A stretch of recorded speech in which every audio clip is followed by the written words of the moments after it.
JC Race Talk fans, great to have you back with us. Another episode here. I'm pretty excited about this one. And I'll tell you why. I moved to Kansas City in 2006, so I'm always hearing stories. Well, you remember the I-70 days, or you remember the old Lakeside days. Well, I don't, because I wasn't here. So anytime that I can learn about that, I'm pretty excited about it. So our guest today has a Facebook page called Racing KC. You guys, a lot of you follow it. I know you do. But I'm super excited to have today our guest, excuse me there, raced from 1989 or 88 through 94 with 4 feature wins in the Charger class. Was in 1991 NASCAR's True Value Gold Wrench Award winner for the Midwest region. Became an official in 1995 when Clyde Ellis called Bob Baker and told him not to let Green get away from racing. In 1996, became competition director at Lakeside Speedway and I-70 Speedway after a NASCAR race at I-70 Speedway. And been doing it ever since. And I'd like to say 30 years this year as a competition director. My guest today, JD Green. JD, man, thank you so much for coming and spending some time with me. We're going to talk about the history of racing in Kansas City, and we're going to do this, once every 4 to 6 weeks, just as kind of a regular ongoing show, if you will. So, again, thank you, JD, for joining me. I hope I did that introduction credit, if you will, because you're a Hall of Famer, and I just want to show you the same respect as you deserve, buddy. So this week, we're going to talk about Old Lakeside and Riverside. So, JD, what is your earliest remembrance of, and I'll say Riverside first?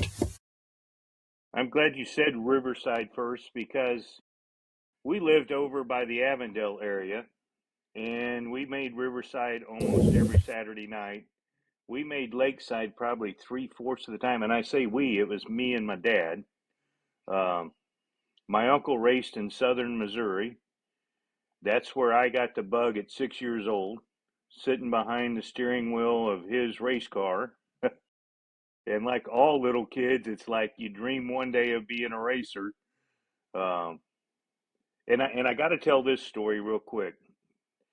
13 years old, and you know how we are at 13 years old. Maybe most of you don't, but we start challenging our folks. And in this case, I challenged my mom, and I got sent to basically timeout. Go to your room, son. And then Dad comes in and says, "We're not going to the races tonight at Riverside until you apologize to your mother, and you got 30 minutes to do it." Well, at the 29-minute mark, I went and apologized so we could go to the races. So, and the neat thing was where we lived, which was over by Avondale, probably a couple miles from North Kansas City Hospital. You could, if we weren't there, we could hear the races. We could hear the race cars. They'd come right up what is now 169 highway. And so if you weren't there, you're like, why aren't I there? It was a every Saturday night ritual for us, and just loved that track.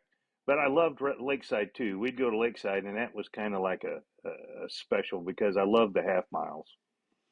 So great memories. My goodness, great memories. And I think I might have sent this to you, but one of the things Riverside had a fenced in pit area with wood planks. And you know how wood planks have knots in them? Well, as a kid, you loved looking through there to watch the cars. There were times Dad would be almost to the ticket window and holler at me to get up here, son. So, loved Riverside, loved Lakeside. Well, and we had some great racers, and I'm going to say generational racers come out of the days of Riverside and the old Lakeside. One that comes to mind to me is Tom Charles. Tom told me a story once about how he was running a late model at the time, was at Old Riverside, and they DQ'd him before he even rolled off the trailer. Because he'd been winning so much, they said, "Oh nope, you're DQ'd." So it's amazing how in Kansas City, and we've all heard this, Kansas City racing is family, and it's amazing how it's impacted families like it has throughout the years. Very, very true. And here's the interesting thing about Tom Charles. Of course, I was a fan for a long time. Like you said, I didn't start racing until 1988. I was 30 years old, and I gotta thank Diana for that, because we offered to buy a race car. They gave me the weekend to think about it, which was Memorial Day weekend, and they had to offer it to somebody else first. And anyway, my wife the whole weekend was like, "You need to buy that. You need to buy that." And I said, "Well, you know, it's going to change our lives." We didn't know how it was going to change our lives at the time, but Tom Charles and I are about the same age. And so I've always thought of him as one of the younger racers from that time, because you go back, there are some great racers that have made Hall of Fames that were my dad's age, and my dad's now 90. So Well, I mean, there's definitely. I mean, you've got Bud Honeycutt, and I mean, you got all those guys that even some guys that raced at Olympic Stadium that then went to Riverside and then on to Old Lakeside. Now, not to get off of Riverside, but the Old Lakeside is not where it sits today. It was where the Woodlands was, correct? correct. In fact, Yeah. my first year, 1988, was at the old Lakeside.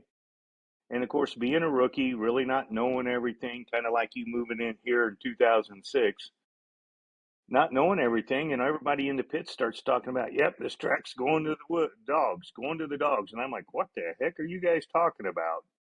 But 1988 was a big year in Kansas City, because that was the last year of both Riverside and Lakeside at their, well, it was the last year for Riverside, period, and Lakeside at its old location.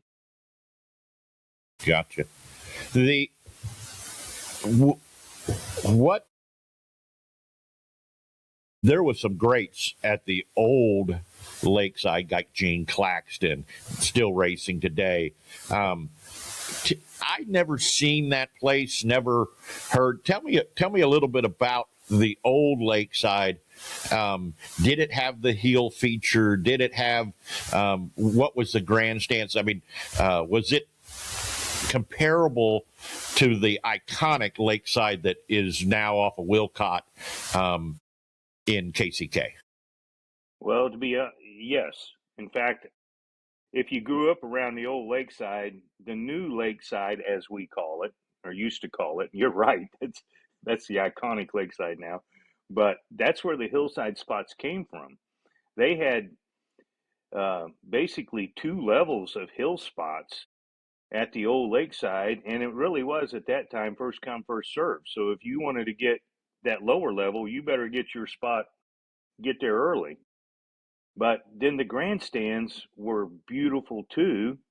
Um, and usually we sat in the grandstands. There was a few times we sat on the hillside, but when it was Dad and I, and later on when it was Diana and I, we would sit in the grandstands. And even years later, when you're a young couple starting out, um, at the old Lakeside, we'd send our boys to pick up all the cans after the races. Of course, we didn't realize we were helping the track at the time, but we were doing it so that we could go buy the aluminum goat and buy next week's ticket. Well, whatever it takes to get to the races, you know. Um, the what are some of the other big names that you remember coming out of the old Lakeside? I mentioned Gene Claxton as one of those, been racing 53 years, 54 years now, I think. But who are some of the other guys you remember racing there? Terry Bivens is probably the biggest name, because Terry, uh, you either liked him. He had kind of a Dale Earnhardt complex early on. You either liked him or you didn't, and but he won a lot. And of course, then he tried to make it in NASCAR, actually leading a lap in Actually 1976 made at it. Daytona. Yeah, kind of got ripped off on the Rookie of the Year thing, but I understand there's politics all through racing, all levels. But Terry Bivens was probably the biggest name because he was moving on up. But you had Dave Wall um, and the Kosiskis when they came down. They were dominant. And to back up to Riverside just for a second, for a little bit, the thing about Riverside is it was a mixture of the open wheel versus the stock car crowd. There were there was people on both sides, and back then people really weren't. You're an open wheel fan, ugh, or you're a stock car fan, ugh.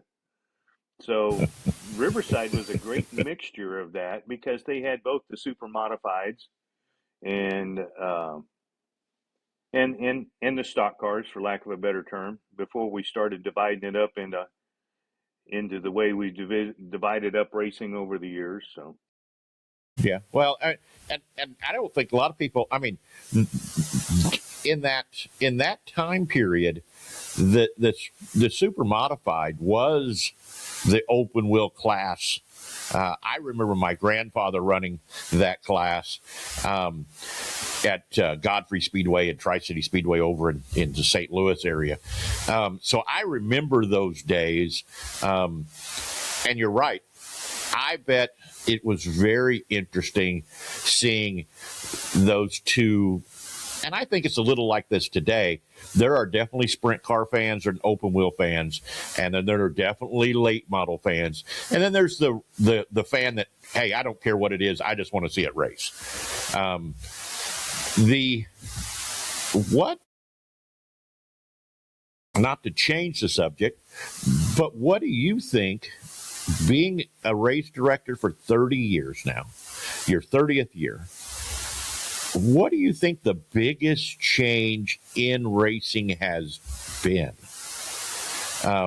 Is it, because we're not, it's proven we're not getting faster. The cars are about the same. And I say cars they're different, but time-wise, they're not much different. Purses aren't much different. There's lots of things that aren't, if you were looking at it from a spreadsheet, ain't much different. But what do you think has changed the most? you're not going to really like my answer, but I think greed has created a lot of this uh, over the years. And I say that from many, not just money wise, but I want to win. And I can't win in an A mod because the A mod's got priced out. So let's create a B mod. I can't win in a B mod. So let's create a E mod. Oh, wait a minute. I can't. And from every class, then it gets split. Even the E mods. Um, you got the Midwest mods. Do you allow this? Do you allow that? What about this mod? And that's the greed I talk about. If we could just get back to, and you mentioned the spreadsheet, if you just had one modified class and you take all three of those purses and put it into one purse, then there's no complaint over the purse. But the complaint comes back to, I can't win. And that's Yeah. Well, honestly, until we conquer that, and that's going to be a big one, And then the other thing that we got going on, and I was thinking about this before you and I got on, because I see this as I've got 5 grandsons and a granddaughter that are growing up. Youth sports has taken so much. I mean, I've got a grandson that's in baseball. He's in a baseball tournament in Arkansas this weekend. So they're not going to a racetrack. I've got another grandson that's in the soccer tournament in Springfield, Missouri. They're not going to the racetrack. And so they grow up not being that little kid at 13 years old that his parents can use Riverside Stadium against him because they're busy every weekend in some kind of sport. And it doesn't really matter. You can name the sports, and it takes the child's time away from, and really, we've got to get kids back to the racetrack. Well, I agree with you 100%. And I will tell you, and culture is culture. We all know how things have changed. But kids nowadays, I remember my Uncle Dennis was my Superman. He drove for my grandfather, and I just worshipped him because he just was bigger than life. And boy, that's all I ever wanted to be. Matter of fact, he was, when I won my very first feature at Lakeside Speedway, he was my very first phone call. And so I get it. And I think the racetracks that are recognizing that, I-35 being one of them with their kids mods, Valley Speedway with his bus rides that he does with the kids. I was down at Nevada Speedway here a couple, 3 weeks back, and they've got a kids mod class that they've started. So I think that the sport is recognizing that we're a dying breed, and that we've got to keep going there. With that being said, who or what? Because and you're right, Terry Bribbins, and I'm going to work on Terry. I'm going to try to get him on the show, even if I have to go down to Lebo, because there. He did lead a lap of the Daytona 500. Come on. Yes, he did. Yeah, and so I mean, talk about a legend. Definitely a legend, and we had a lot of those guys. I mean, Clint Boyer out of the Kansas City area, and I was just having a conversation, and you can probably agree with me on this. I watched racing in several areas all over the country. And I don't know if there is a better caliber and better racers than what we have here in the Kansas City area. I think we have some of the best. I think Gene Claxton could have been a superstar with the right brake, or a John O'Neill with the right brake. At I-70 back in the day, it was nothing. Well, one of the coolest pictures I ever seen was Davey Allison getting in Doug Richards' car to come race at I-70. So the history in Kansas City is just amazing. A.J. Foyt winning his very first feature at Olympic Stadium. I mean, so there's so much here in Kansas City. With that being said, who and what would you... I'm trying to think how to word this. Who was the one guy that didn't get the shot back from that 60s, 70s, 80s when you were a fan, before you got involved with racing? Who was that one guy that didn't get a shot that, boy, was a talented race car driver? Well, first off, let me say you're correct. There were so many talented drivers that have come up and didn't get that shot. And in a roundabout way, yeah, I'm gonna do a little politicking here, but NASCAR needs to watch this. But the guy that deserves to be in their Hall of Fame that didn't get the shot, but he didn't want it, was Larry Phillips. Yeah, for sure. For sure, Larry. I mean, when I won that Gold Wrench award, Larry was mouthing while we're on stage getting our awards. He was mouthing something to us, to me, and I asked him afterwards, after the banquet was over, what he was saying, and I can't repeat the words he was saying, but basically he didn't expect that wrench that came on the plaque to be in my toolbox next year. It was supposed to be hanging on my wall. But Larry Phillips didn't get the chance. Um, Technically, really, I don't believe Terry Bivens got the chance, but I've heard stories that he might have wasted some opportunities. Um, and that happens. I mean, that's life. We all look back and go, "Dang it, I wish I hadn't have done that." So, but Terry Bivens, I really thought was going to go somewhere. I really thought Gene Claxton had a shot at going somewhere if he had got the right break. John O'Neill through the years, Rick Beebe even, and Rick Mm-hmm. made it quite a ways because he got to race at Kansas Speedway in what used to be the Busch Series, whatever, O'Reilly, I guess now. Mm-hmm. Um, Yeah. but Rick's got he made some great contacts along the way. And by the way, I'll tell you, you need to get him on this show.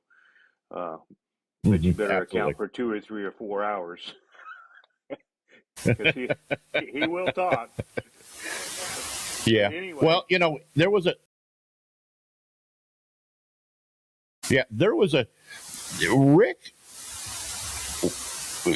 There was a certification as you went up through the field, and Rick Beebe was one of those guys. Because I was talking to him one time, and he was telling me how him and Jimmy Johnson was one of the guys that went through his time, and I'm like, "You're talking 7-time NASCAR champion?" And he goes, "Yeah, he had to go through the class just like everybody else had to." I don't know exactly what it was called, but I remember him talking about that.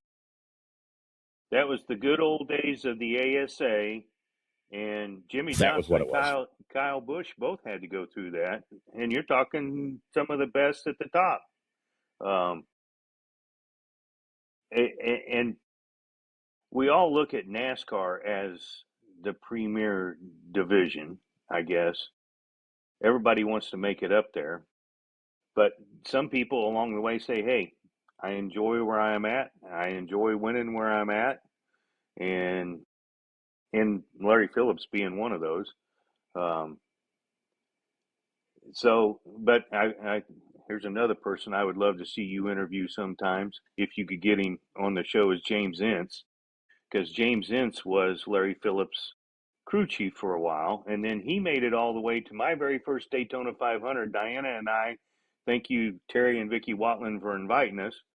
We're sitting there, and um, Johnny Benson was his driver, and they were leading the Daytona 500 when a yellow came out. They didn't need the yellow because then they got ganged up Oh, on. But James Ince could have won as a crew chief the Daytona 500 in 2000. wow. Well, But well, all these racers I come mean, from this area.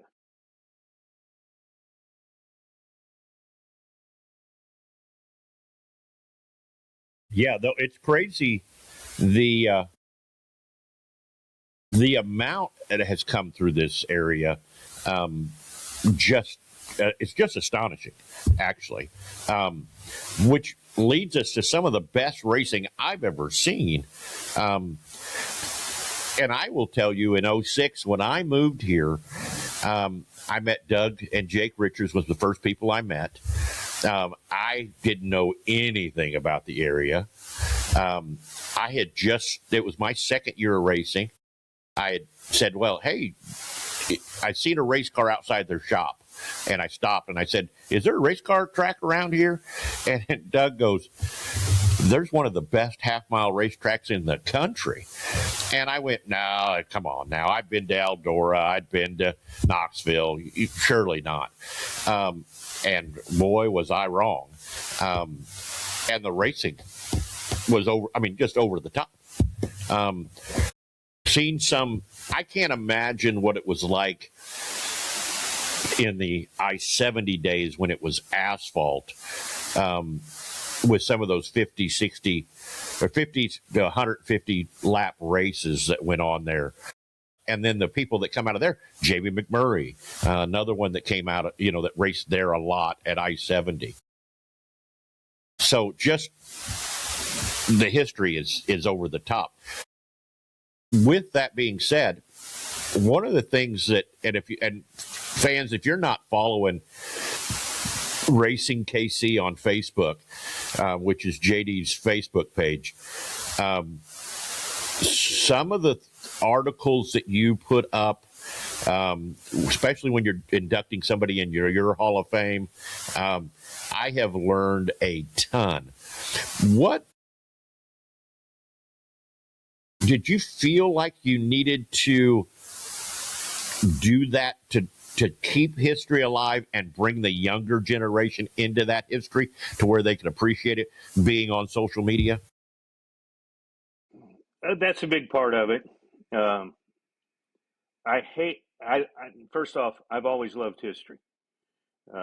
In my college class, I was one of 3 people that got an A out of 120.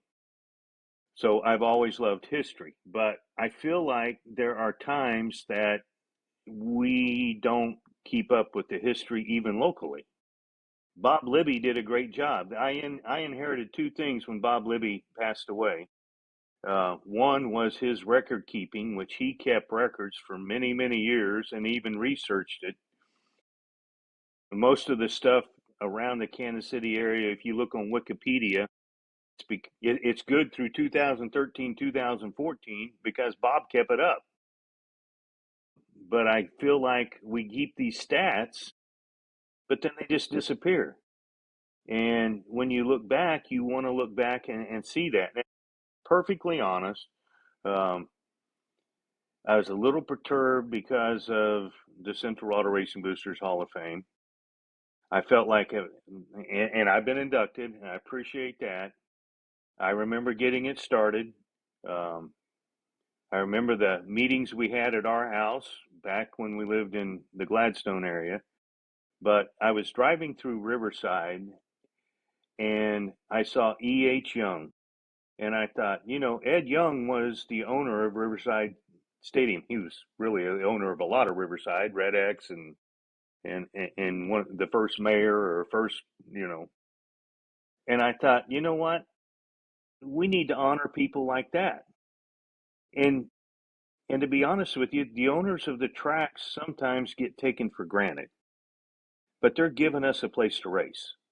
And I know one of our big topics that we all racers like to talk about is we need to get all the owners to get on the same page. They're not going to do that when they're in competition in business. So um, we do that. But anyway, that I came home that night, and that's when I wrote Ed Young. And then I was like, well, Clyde Ellis the Ellis family is always going to mean a lot to me. Um, so and then I really didn't know all their history until you become part of it. They go back to the kids were putting the seats together at I-70 Speedway when remember the old bucket seats. Well, Joan and Clyde had their kids out there putting them in, and you start researching it, and it's like, please don't lose history. Let's keep the history going. I appreciate what Ray Cunningham does, but again, we're back to the open wheel versus Ray's very definitely an open wheel person. So, and I don't have a problem with that. Keep racing alive. That's what I want. Yeah. And I really want the kids to see it. And here's the big thing. In Daytona this year, we met up with a group uh, for Terry Ford. And they're like, we really want to get him in the Hall of Fame. Well, I write these for Racing KC. Now, if somebody wants to get somebody into the Carb Hall of Fame, they got to go through the process of filling out the form. I don't care if they take that document that I wrote and submit it as their record of proof. Because I do have fun when I contact these people. Hey, what's your story? Now, some of the old guys are like, I don't have any stories. Well, so then you got to do a little research of the pit crews that were with them or whatever, because there will always be a story. But and again, I know we started with Riverside and Lakeside. I'm going to throw my hat in the ring for Haas Harkness. He was the last promoter at Riverside when it closed, but he was also an announcer. And in those days, he wore a hat just like uh, Hoss Cartwright. That's how he got the name Hoss from Bonanza. And he did a great job of announcing and everything else. And so, and the great thing is, he realized he's getting old. Heck, I'm getting old. Heck, you're getting old and you're just a kid when you think about it. And that's the one thing I really wanted to say. The stories that have come out in the Riverside days of the casters, Dixie Castor, Yeah. I didn't realize this, but she was known for her chili dogs back then. She was also known for answering the phone, telling us, "Yeah, we're still racing," even though she's in a ticket booth and it's raining outside. So, Well, it's sad. It's sad because I will tell you that every time I walk into the new Lakeside and I don't see Joan Ellis, it makes me a little sad. If I'm up on the hill, I make sure that I make it over to Dixie and give her a hug. And when I say it's sad, what I mean is I just don't see any of those legends coming up. That's what makes me sad. We had staples in the racing community in Kansas City that that I just don't see that. Somebody needs to step up and be that, if that makes sense.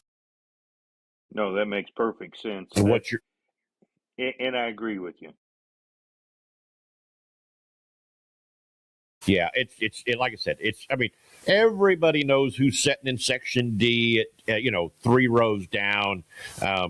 It's the Davis family or whatever it is. But there used to be those, like I said, there was just, and maybe it's the culture and maybe it's the way the world is today. But boy, those icons, those guys. I mean, you would see Joan walk up that to go to the suite at Lakeside, and if she didn't get hugged 20 times getting there, because she was a patriarch. I mean, she truly was the patriarch, and it, like I said, it's just sad to see that we don't have that again, but we'll get there. Hopefully. I mean, things are changing in racing. If you had to pick one story from either Riverside or Old Lakeside that you think people don't know about, what would it be?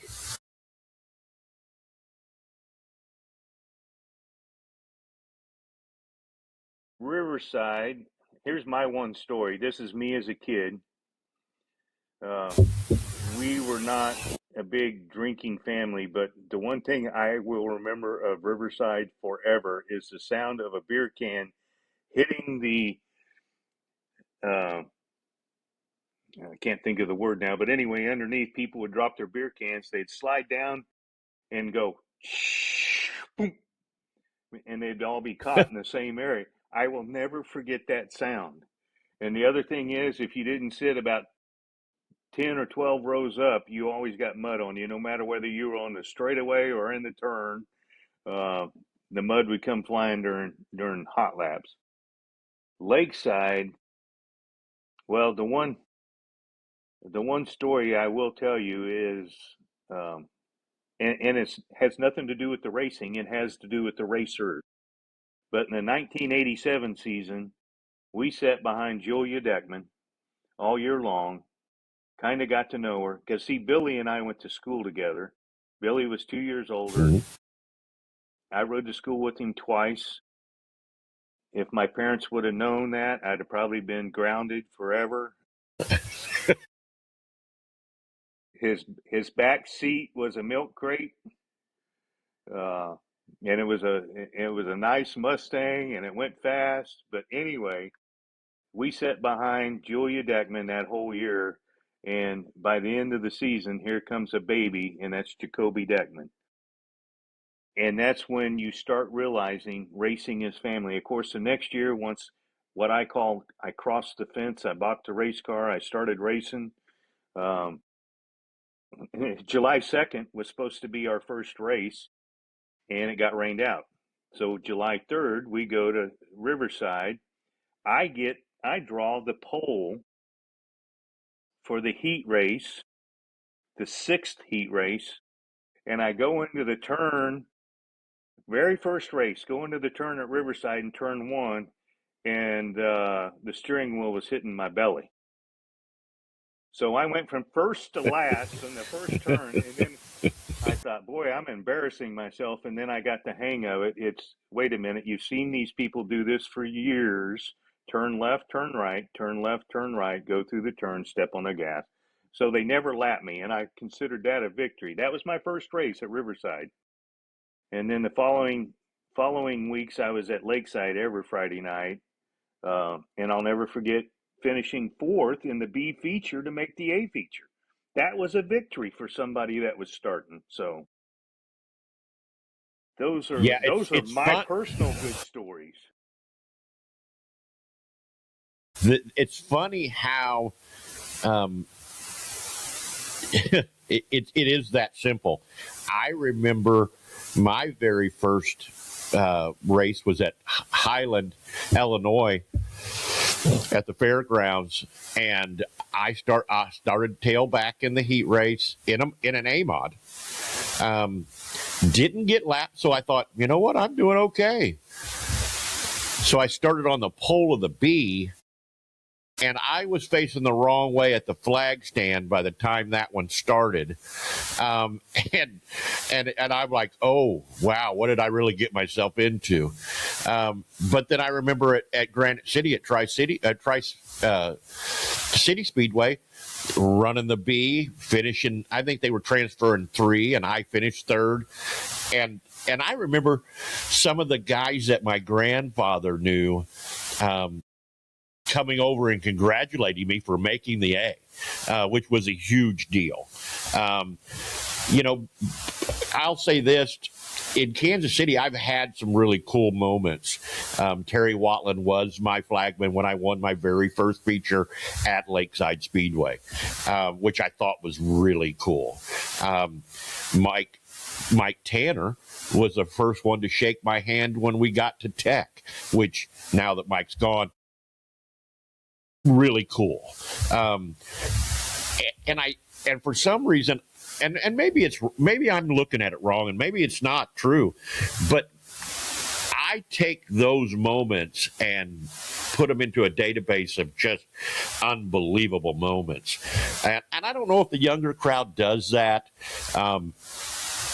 Maybe I need to talk to them about that on some of these podcasts, because I've had some great interviews. The JD, you mentioned a couple people that you would really like to see on here. Is there a couple more that you think, man, because this is going to be an ongoing thing, and we'll start reaching out and making arrangements and seeing if we can get them on? Is there a couple more that you'd say, man, that would be a good interview?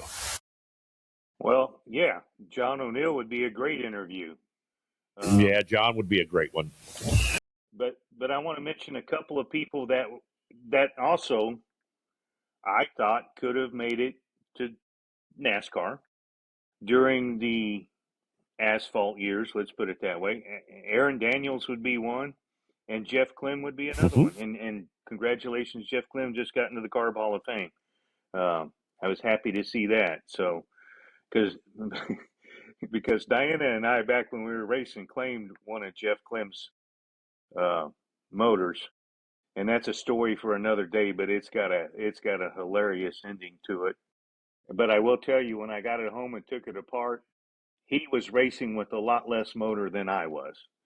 Um, I had a lot better motor, but we put it in Diana's car. I will tell you, there's friends to this day that think I put Jeff Clem's motor in my car. Uh-uh. It wasn't as good as the motor I had in my car. But Well, that's another day. well, but that's kind of what sets racing apart is back in those days, everybody built their own stuff. A lot of claiming went on.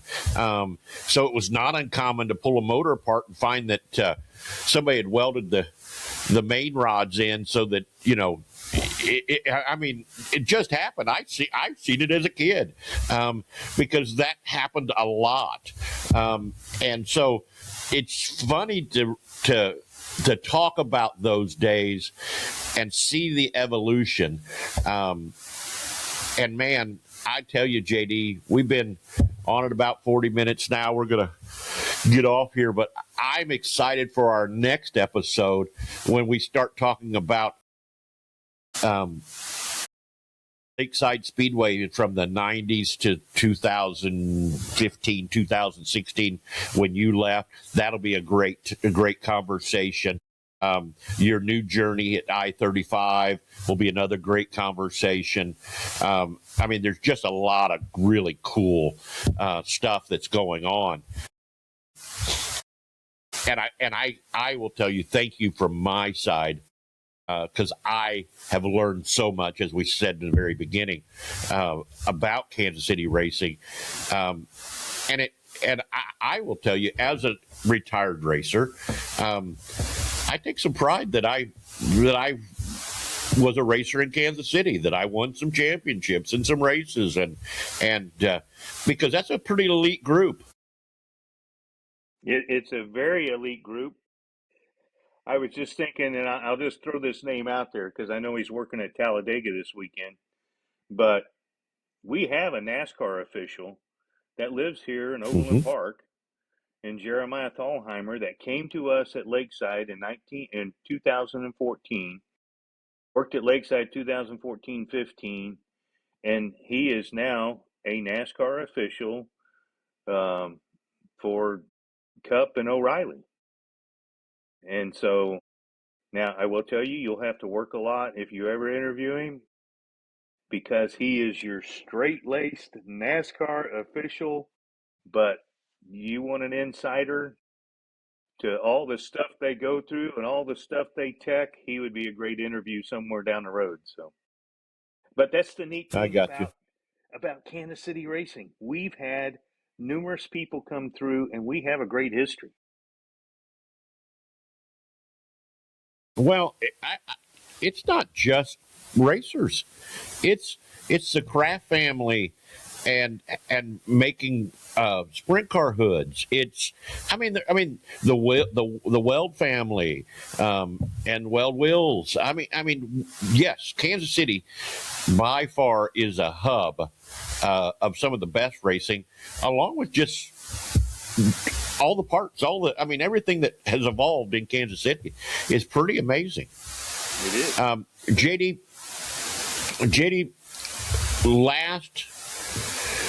last question.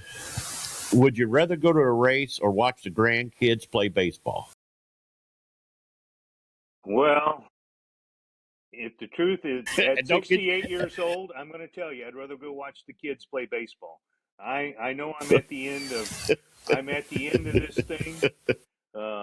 You start realizing life's short. Yeah, that's for sure. Well, thank you again for coming and spending some time with me. I really, really appreciate it. We'll make sure we do a better job of getting it out so that people know that this show is coming. We're recording this on Saturday, the 4th. I'll be posting it on Wednesday of this coming week. And I want to thank so much. This is all possible by Rod End Supply.